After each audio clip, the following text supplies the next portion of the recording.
Hey guys, in this video, I'll show you how to connect Topstep to Ninjatrader. Alright, let's begin. First, log into your Topstep account using the credentials provided for your Rhythmic Art Trader Pro setup. You can download Trader Pro from the link provided or ensure it is installed in advance. Once you have launched the application, you will be prompted to enter your credentials. The first step is to select Topstep Trader as the system and Chicago area as the gateway.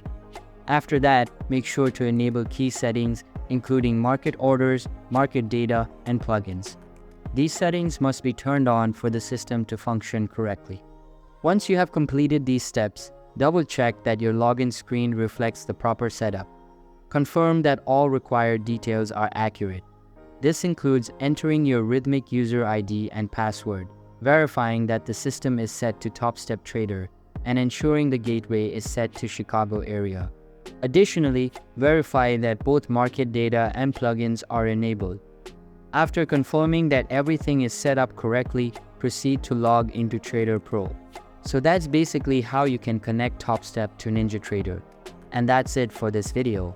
If you find this helpful, consider subscribing and giving this a big thumbs up. Thanks.